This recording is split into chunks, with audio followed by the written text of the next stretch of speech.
আসসালামু আলাইকুম বন্ধুরা, সব বন্ধুদের জন্য মতিচুর লাড্ডু নিয়ে চলে আসলাম। লাড্ডুগুলো কিন্তু দেখতে অসাধারণ ছিল এবং খেতেও বেশ টেস্ট। তো চিন্তা করলাম যে আমার বন্ধুদেরকে একটু লাড্ডু খাওয়াই। তো লাড্ডুগুলো কে লাড্ডু পছন্দ করে না, আসলে বিষয়টা এরকম।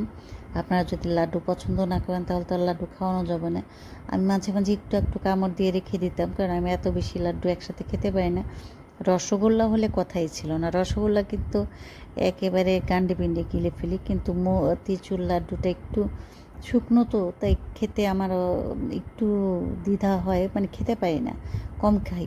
আর আমার বড় মেয়ে কিন্তু লাড্ডু খুবই পছন্দ করে। আর এই লাড্ডুর কালারটা ছিল অন্যরকম, একটু সবুজ কমলা মিশ্রিত একটা লাড্ডু। আসলে কি বলে না, দেখতে সুন্দর লাগলে সব কিছু ভালো লাগে। প্রথমে হলো দর্শনধারী, তারপর হচ্ছে গুণবিচারী।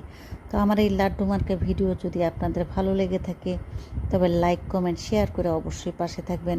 আর আপনাদের জন্য থাকবে বেশি বেশি লাড্ডু। এটা হচ্ছে দেশি লাড্ডু, বেশি বেশি খাবেন। ভালো থাকবেন সবাই, খোদা হাফেজ।